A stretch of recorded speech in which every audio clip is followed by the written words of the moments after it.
Hey, welcome back to the Brain Soul Success Show, everyone. I'm really excited to introduce my friend Ann Hession to you today. We've been partnering together on some things, and she's amazing. She's an energy healer, she's a medical intuitive, she's a soulful business success expert. So her website, soulpreneursuccesscode.com. She helps healers and coaches and intuitives who have amazing gifts that change lives, but they're allergic, right, to sales and marketing, keeping them from having that business that they want. And Anne is so good at taking these people and really working with them and helping them create their business model, their sales funnel, all of that great stuff. She created a six-figure energy healing practice. She sold millions in programs and services, and she will help you confidently grow your business without feeling fake, pushy, or salesy. Anne, thank you so much for being with us today and sharing your wisdom with everyone here. You're quite a gift to the world. You have a unique niche here for healers. Yeah, well, the world needs the healers. So I'm here to help the healers so they can go heal the world.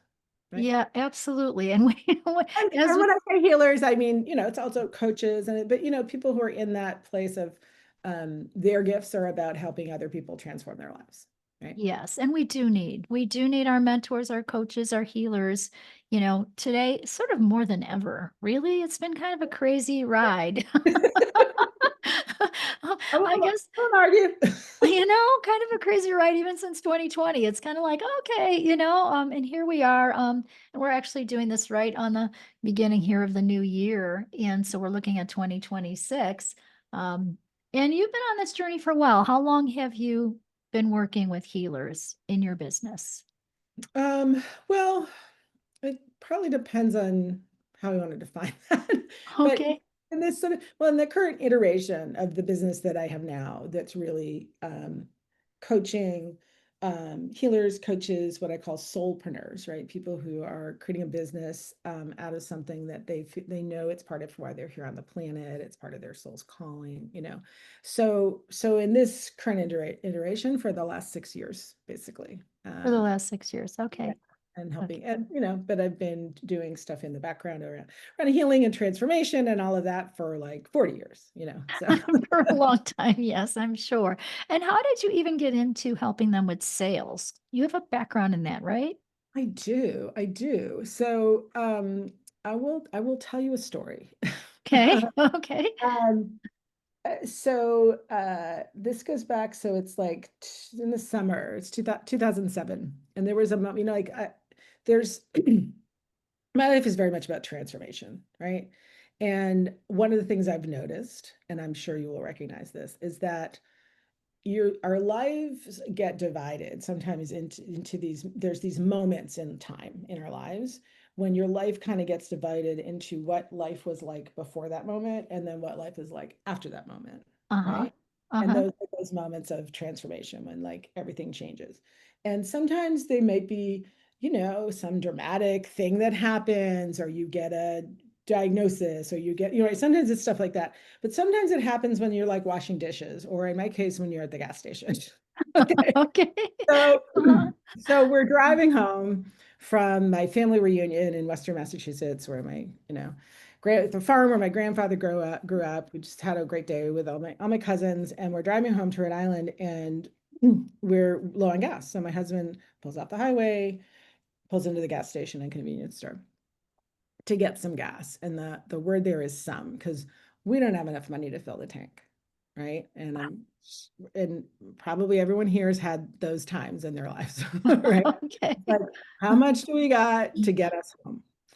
And so we're doing that, and then the girls, peep up from the back seat, and they're like, "Mommy, I'm so hungry. Can we get a snack?" They see the convenience store. I'm so hungry. I didn't eat. I'm like, "Why didn't you eat when we were at the picnic?"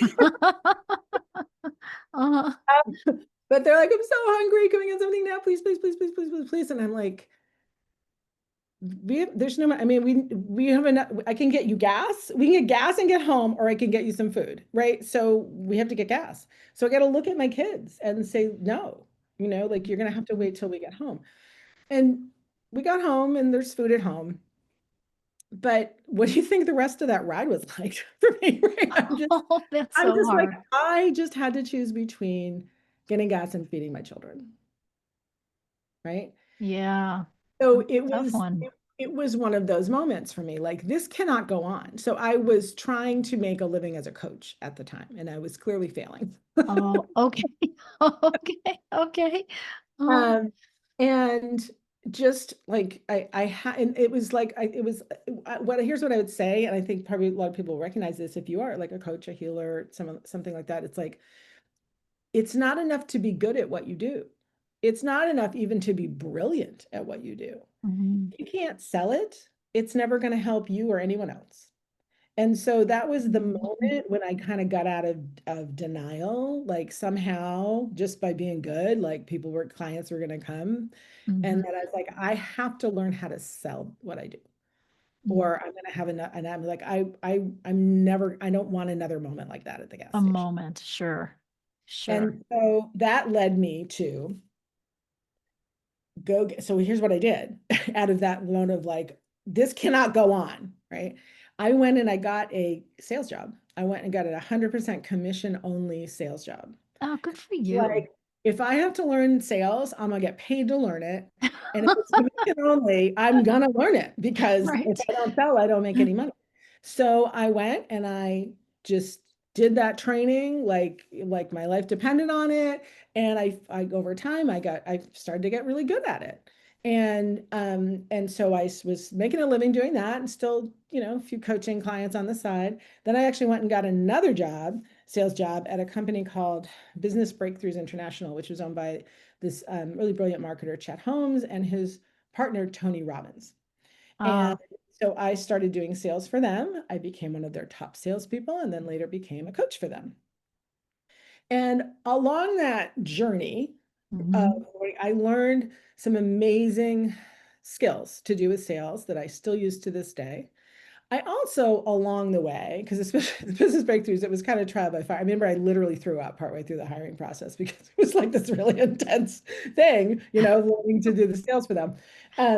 But I also learned some things that were like, that's not for me, right? Like that approach mhm, or that way of doing things, that's not for me. And over the years, I developed my way of doing sales that I mhm. usually call soulful sales, right?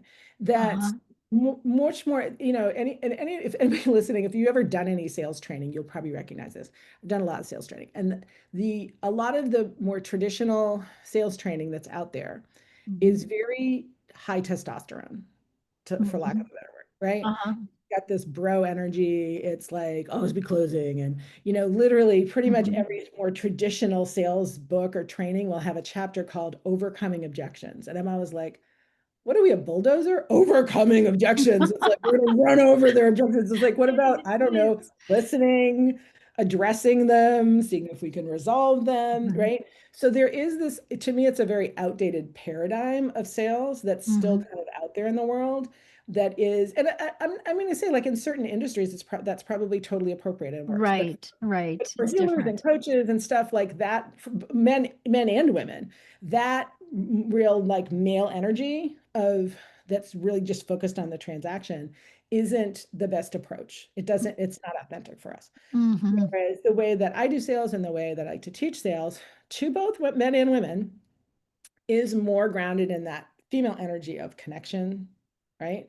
And Yes. fundamentally, it's about putting the person as being more important than the transaction. Now, the transaction's important, okay? Like no Yes. transaction, no transformation. If they don't pay you for you to be able to do your amazing work, their life doesn't get transformed. So the transaction's important. But when you're Mhm. having a conversation with someone who has something to sell you, and you can tell that they're more focused on the transaction than on you. I mean, I guess the problem is you can tell. You can totally tell. I've been really blessed in a lot of ways. I mean, I did have some business coaching and training too. Um, but I love, love, love my people, and that comes across, Yeah. And so when you love your people and you just want them to have the best result, Mhm. it's not a sale. It's an Yeah. invitation to, do you want this result? Yeah. And You it is know? really like being of service. And that now, having said all that, so that's the energy of it. Now you still Mhm. need skills. There's skills Hmm. involved. And Yes. so you need to know, mostly it's more what to ask and listen for than it is having to have some like brilliant spiel. But Mhm. so there are skills that you need. But I think most, as I say, like most of the people who work with me, they're allergic to sales, right? And that's because Mhm. what they're allergic to is that stuff I was just describing, right? Sure. And the sort of stereo learn how to do sales in a way that's grounded in that connection. But you still have the skills. You still do need to ask for the sale. You still Y- do need to give them a Yes. And you you've still got to need to have write the confidence to do invitation. that, right? You got to have But you confidence. can do that in a way that actually feels so natural and caring, right? That you're Mhm. truly serving them. When you learn to do that, everything changes. Yeah, absolutely. Absolutely. And I know you teach some of that. You teach those skills, to all of those healers who, they believe in their work, but they just don't know how to do that part. Yeah. Yeah. What are So some that, tips that you might be able to give people on that same topic right now while we're sure. in the moment? Sure, I will teach, and people can get more of this. Can get more of this later, right? So I'll have a Mhm. thing I can share. But I will teach. This is one of the biggest mistakes that people make when someone asks about what you do. They express some interest. They want to find out a little bit more about what you do. Okay, Mhm. it's so common that I have a name for it. I call it the "tell me more" trap. Okay, so here's how the "tell me more" trap goes. So Okay. so maybe you're just talking with someone or whatever, come, ask what you do, right? And if maybe you give them just the little short answer, but they want to find out more, right? Now, Mhm. sometimes they're just being polite, right? But they'll say some version of like, well, that's interesting, how'd you get into that? Or what can you tell me about it? Or tell me more about that. So they're literally inviting you to tell them more. Okay. Mhm. Mhm. Tell me more trap.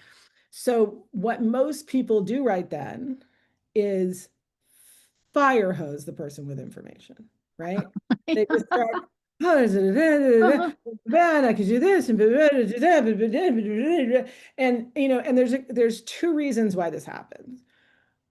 One is, especially to the kind of people I work with, because we love what we do, right? We Mhm. love it, and we can geek out about it for hours, right? Couldn't you? You love what you do, like, I couldn't you geek love. out about it for Absolutely. I can hours, get on my right? little soapbox. Yeah. You get it, right? And you're with someone else who's also, you could just, right? So part of it is that we're fascinated by what we do and all the ins and outs of it and all the little details, and like you run a magnet here and then you do this and then you do that and everything. And we're like, I'm fascinated. They must be too. And they're not. They didn't Mhm. ask for any of that. They don't need to know how you do what you, even when they say, how do you do that? They don't really want you to tell them how you do that. Right. They really Right. just want to know, like, will it help me? Yeah, they Right? want the results. Yes. So one reason is this sort of like of just not like we're fascinated and we think they must be too. And the other reason is we don't know what else to do. We don't know, we don't have the skills. We're missing the skills to instead answer that inquiry the way we should. Mhm. Mhm. Which I'm going to tell you right now. So instead of fire hosing them with information, when someone says, that's kind of cool, tell me more about it.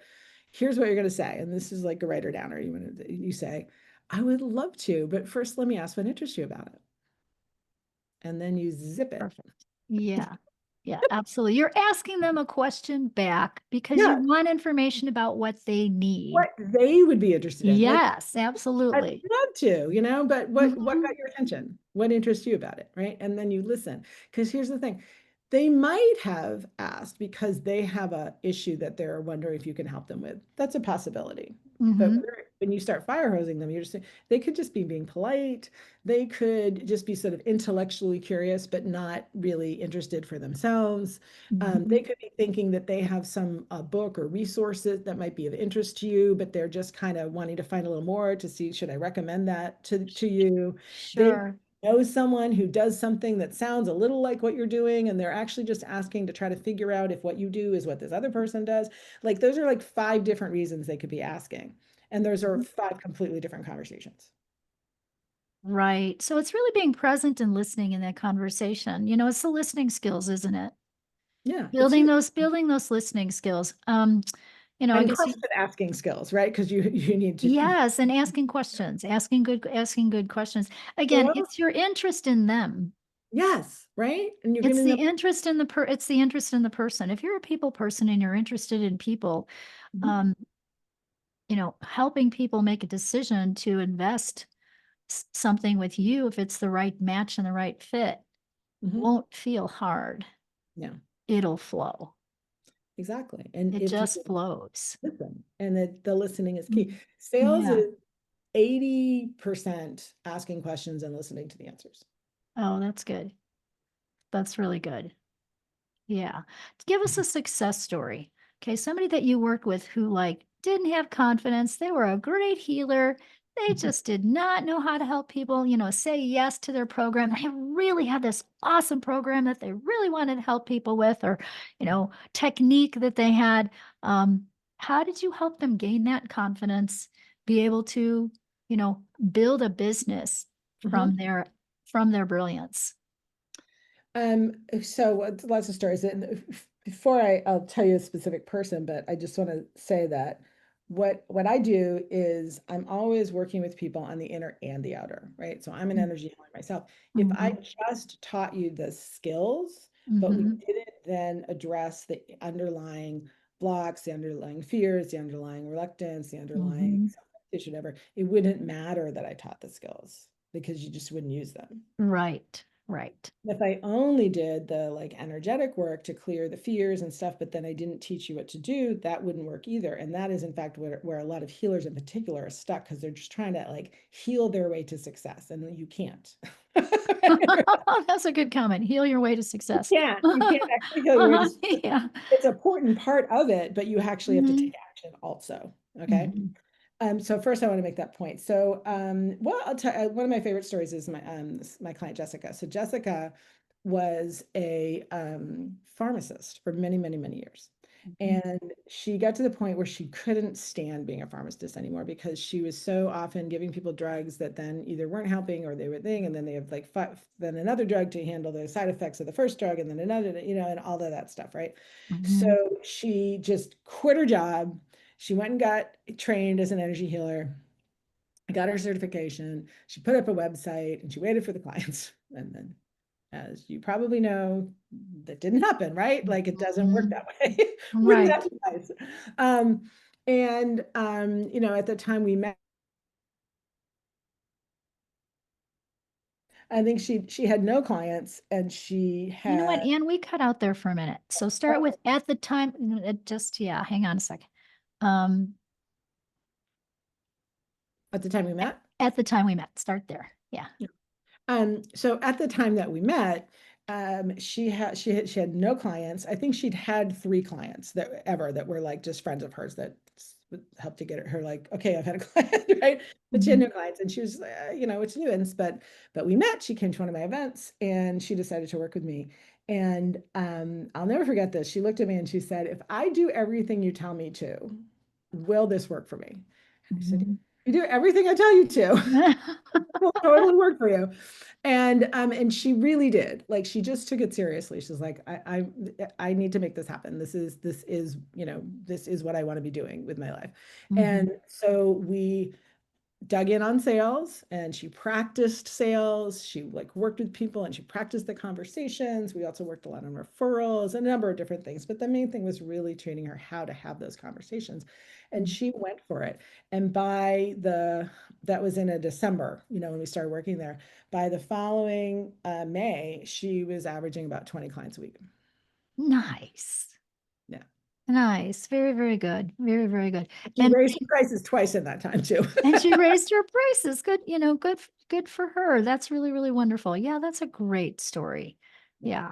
Yeah, that's wonderful. And I like what you said too about, you and this is where we Mhm. resonate, right? I do the inner work with people. We're clearing the field of all the old ancestral programs, anything that's in the way, All of any of those the things. baggage, all those fears, so that you can become more confident. And when you've got that piece with, what Anne is sharing here with her training, gold.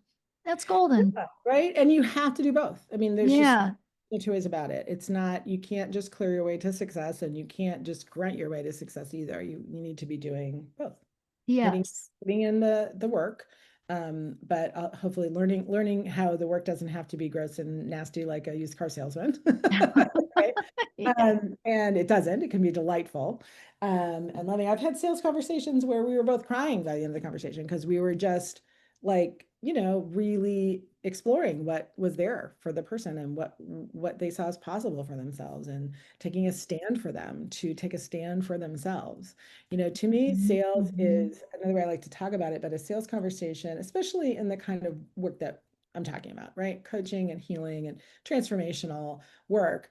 Um, a sales conversations, it's like a series of moments of truth, right? For you as the person who has mhm, something to offer, there's these mhm, moments of like just really standing for what it is that you do and the value of it and being willing to ask the questions that will really and really listen. And it's moments of truth for the person who's looking at this for mhm, what they see for themselves, and their own beliefs. So it's for you as the person with something to sell, your belief in yourself. Like there's these moments of truth that gets challenged. So what if I'm not good enough, right? All that stuff. And then mhm, for the person who has the opportunity to work with you, there's moments of truth in there for themselves. Like, do they believe in themselves? Do they believe in that they're worth investing in, right? Do they believe that they can create? Do they trust themselves to create? And so, to me, it's like also I think a beautiful way to think of it, right? mhm. And how would you work with that?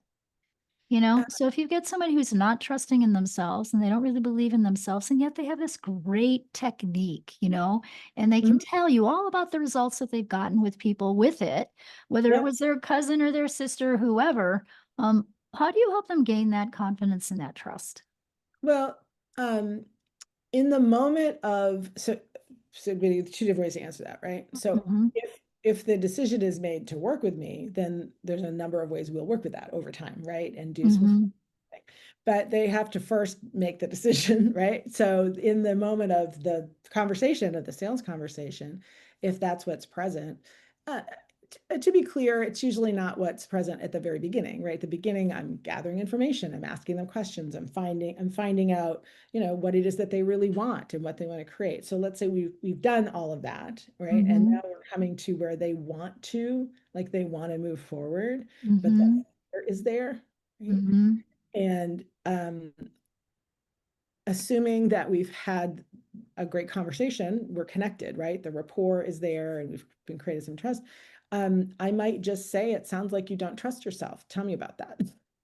Uh-huh. Right? Like, Okay. just Uh-huh, say, uh-huh. just tell me what's going on, right? Mhm, And if you, what would you do? Like, what decision would you make if you really trusted yourself? And just, mm, very mhm, lovingly be straight with them. It's not about mhm, trying to do, if that's the real, and I'll tell you straight up, in sales, we talk about objections, right? So objections are the reasons people give you why they're not buying, right? I'd mm, love to do that, but I can't afford it. I love, but it's too much time. I love, but the timing is wrong. But I love, right? Those are objections, right? And they're mhm.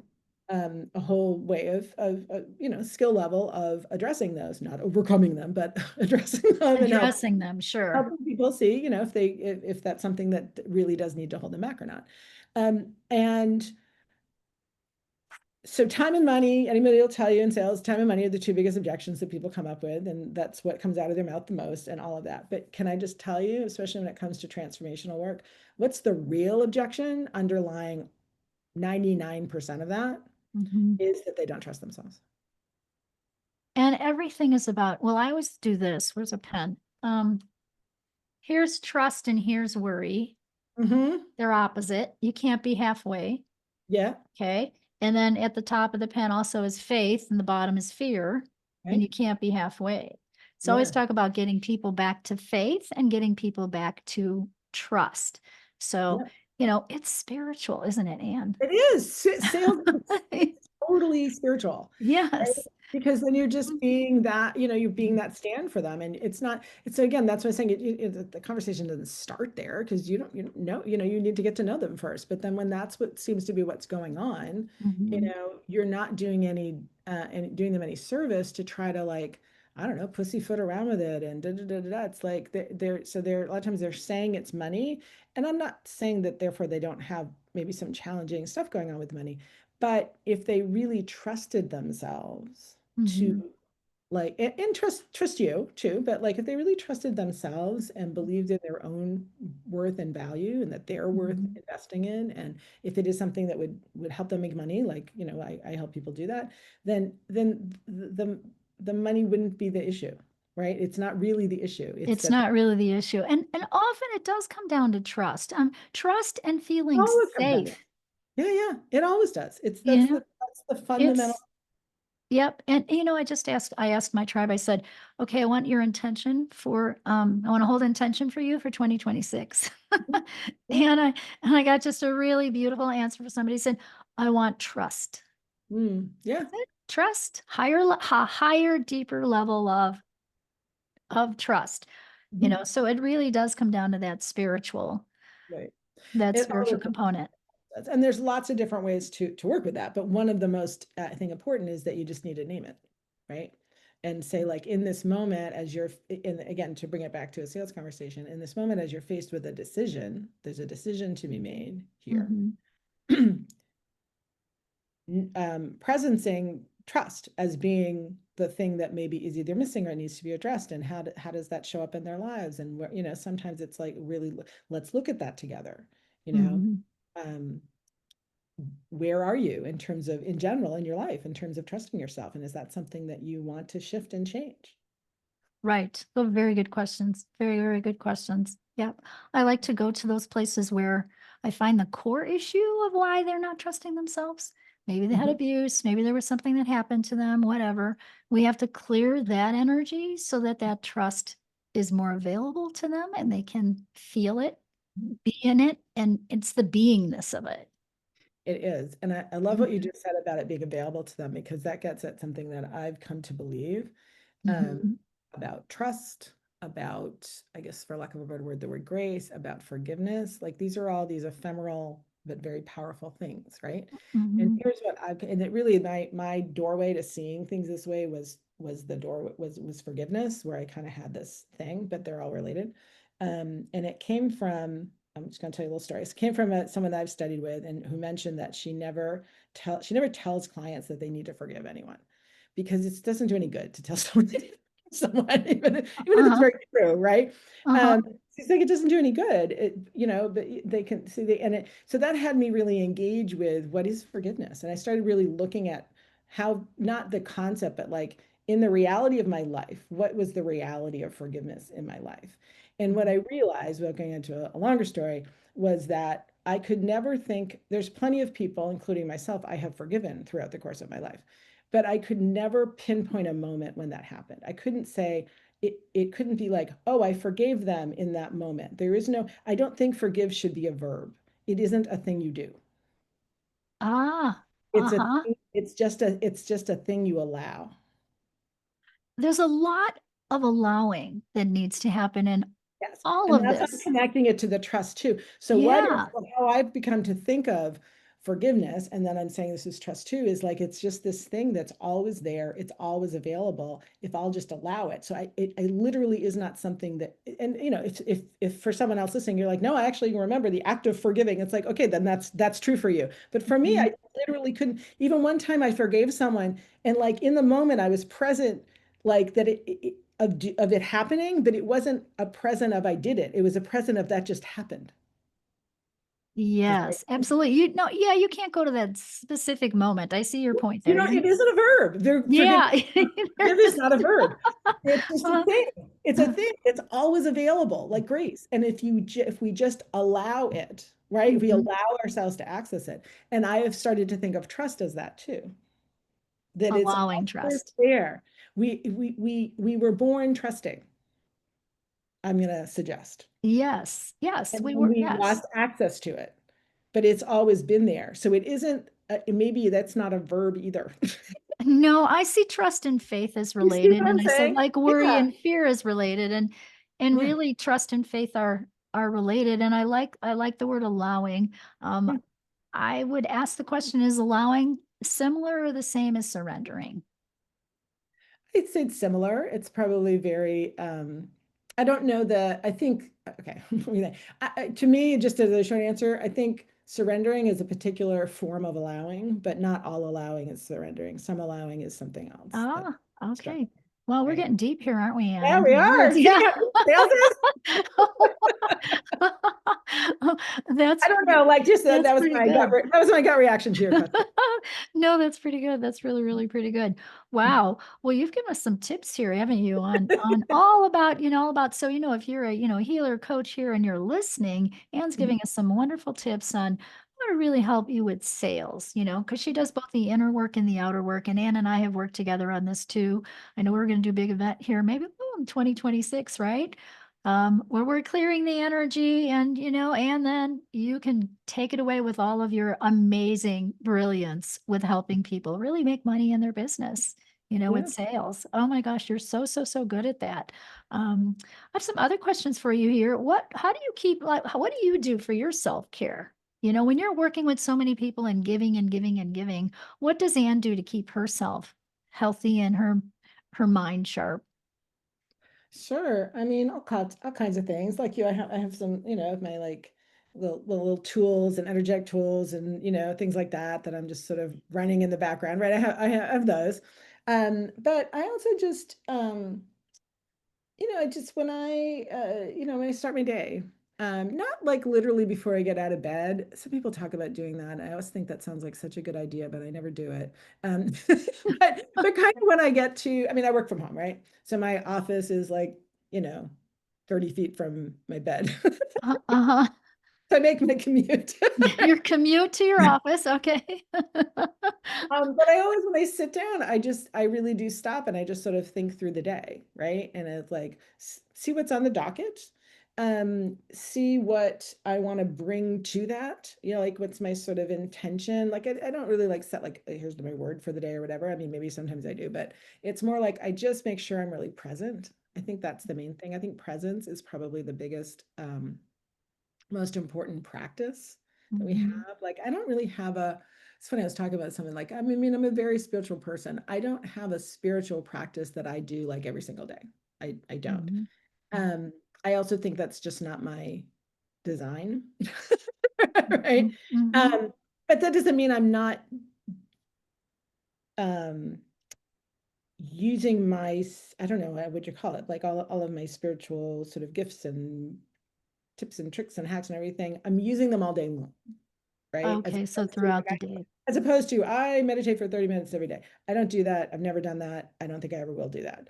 But I'm constantly just kind of making sure I'm present, making sure I'm dropped in, Mhm. making sure I'm this, I do. I mean, I have some shamanic training, so sometimes I do literally just sort of drop in to like that shamanic space and connect with, spirit animal or something because I just have a sense there's a message and I'll just go boom, okay, got it, and like it's that fast. Do you know what I mean? You can shift it because of your training. You can shift Yeah, back to where you need to be. yeah. So to me, but I Mhm. really was because I for years I've said like, oh, I should have like a regular daily spiritual practice, and I'm not going to say that anymore because that's clearly just not my design to do that. To do that. Mhm. But I do what I do, which is more like as I go, I'm just constantly checking in, right? And if I feel off kilter, I'll be like, oh, I'm off kilter. Okay, what do I need to do to bring back in? So for me, it's almost like I'm just this ongoing um, maintenance. That's Ongoing maintenance, okay. just my style. That that's beautiful because the awareness is there, right? You have that awareness. Yeah, you have that awareness. That's beautiful. What's one brain tip here? Since this is a brain soul success show, what's a brain tip you can leave our audience with today? So I learned something in this past year that I was so this is just a brain science thing, and I think you and I might have even talked about it before, but I was so inspired by this. Like, oh my God, that is so cool. And so it's that there's this part of your brain that's called the anterior mid-cingulate cortex.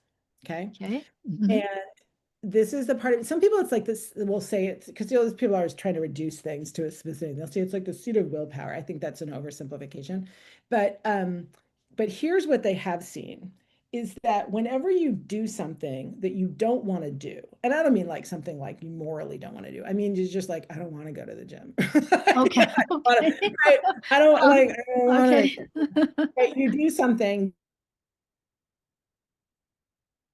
you actually, you want the result, you Uh, know, right? uh-huh. It's aligned for you, but you don't want to do it. When you do it, right? You go to the gym, you do that extra thing, I can even say examples like you um, grab onto your patience when you're losing it. You go, no, I'm going to keep listening, even though you know what I Mhm. mean? Like, so it doesn't have to be, I don't want to make good, just the gym thing. But when you're like, I, okay, I'm going to stay present, right? You do the thing that you know it's good for you to do. Is good. Don't want to do it. Okay. Yes. When you do that, every time you do that, it strengthens this part of your brain. It doesn't make it like Ah, bigger, but it makes it stronger. It makes it stronger. more connections. It makes it more robust. So every time you just do like, I'm gonna do the thing, even though I said I would do, even though I don't want to. This is how I think of it. Every time I do that, I'm building myself a better brain. Oh, that's great. That's Isn't a that great to great think brain about it? tip. Love that. So like instead of Yeah. do it, it's like it's like we all there's it's gonna happen 5 times a day that I need to do something that I don't want to do, right? In my life is full of things I do want to do, don't get me wrong, but there's aspects of it there's like, oh, I don't want to do that part, right? Yeah, absolutely. That's Right? Or I don't great. want to go for I don't want to whatever. I don't go to do my strength training. I just remind myself every time I just do it anyway, I'm actually building a better, stronger brain, Nice. more capable, and therefore I'm becoming so. And then I think it's the reason why so many of those things that they used to be hard for us to do, they're now Mhm. just routine. We just do them You because just do them, of because course. we stuck with them, right? And Yes. and then there's new things that we're expanding into that we have resistance to. But the things that you used to struggle doing 5 years ago, you don't struggle with them anymore. You just do them, Yeah, right? absolutely. No, I love that. I Like love I that. got this That builds example. that brain. I Yeah. love build a better brain every day. Build a better brain every day. Wow, you're speaking to the right person here. That's my thing. Maybe you'd like that one. I love that. I absolutely love that. Well, Anne, this has just been a delight. I love being with you, and thank you for all the work that you're doing in the world, helping all of our healers really get their work out there. Healers, coaches, mentors. Um, share with us again your website, and I know you have a free gift for our audience. Ooh, I do. The website is Soulpreneur, and I will say it's Soul, Soul, not solopreneur. Soulpreneur Success Code, and .com. And we talked earlier about the Tell Me More trap. So, Mhm. and I shared with you the first step of handling the Tell Me More trap, which is it's not fire those people. And instead say, I'd love to tell you about it. What got your attention? What interests you about it? But there's more to it than that. There's really like 5, sometimes 6 steps to really handling that effectively so that you can Mhm. have that lead into, when appropriate, it's not always going to be appropriate, Mhm. into a really effective, connected sales conversation that has a good likelihood of turning into a yes. So I have a free gift that actually walks you through the whole thing. It's called Nice. Sales Conversation Secrets, and that is my gift to you.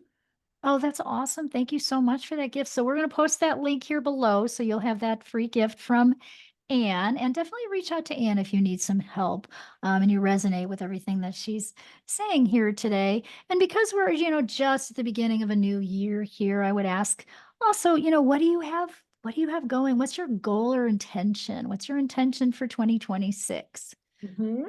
So, I mean, I have a number of like sort of specific goals. I have a revenue goal and I have a, impact goal and I have some, personal stuff in terms of, my family, of course, things like that, right? But the overarching of that is something you and I were talking about a bit earlier. So, we all have these sort of tendencies, right? These are our MOs. Mhm. And one of my MOs is that I'm a very good problem solver, and that's a great thing. It's not a problem in and of itself, but we all tend to go with our strength thing. Like I actually sorry, I'm getting a little off topic here, but not really. I don't believe in strengths and weaknesses as human beings. I just think we have our tendencies, right? And your tendency is either a strength or a weakness in the moment, depending on whether it's appropriate for the moment, right? So, for Okay. example, one of my tendencies is I'm very strong and self-sufficient. And that sounds like a strength, but it's a weakness when I'm doing that to the point of ridiculous. I'm like not asking for help. I'm not accepting help. I That's see. not a Mhm. strength for me to be self-sufficient when you know, like there's help available and I won't allow it in, right? So that's what I mean by. So one of my tendencies is that I'm such a problem solver, and so one of the things and I realize that tends to have me like say if there's so with my clients that I'm helping, if there's some issue that I can help them with, I'll jump into problem solving mode right away. I'll be like, oh well, if I give them this and I train them on this and da da da da right away. And sometimes and that's it's great. I've created a lot of great things, but sometimes that's keeping me from instead just being a better leader for them, right? And being coming from Mm, the beingness of leading as opposed to the doingness of problem solving. That's something that I always need to keep an eye on for myself. Because if nice. I'm always solving all the problems, I'm not helping them become better problem solvers, Of course. Of right? course. It's So being more of a that, guide, isn't it? yes. So Mhm. this idea of sort of leadership and the being of leadership is my big thing. I'll say it's not so much a goal, it's the lens I'm looking at the year through, so that I'm always checking in, and I'll still solve problems, don't get me wrong, but I'm always checking in. Am I leading in the best possible way that's going to give people the best long-term results as opposed to just putting a band-aid on something or just fixing a problem for them? That's a So great, it's my lens for the year. yes, that's a great lens. What a beautiful lens. What a beautiful way to end this conversation today. Thank you so much, Anne, for being with us today. And remember, everyone, follow your heart and take your brain with you.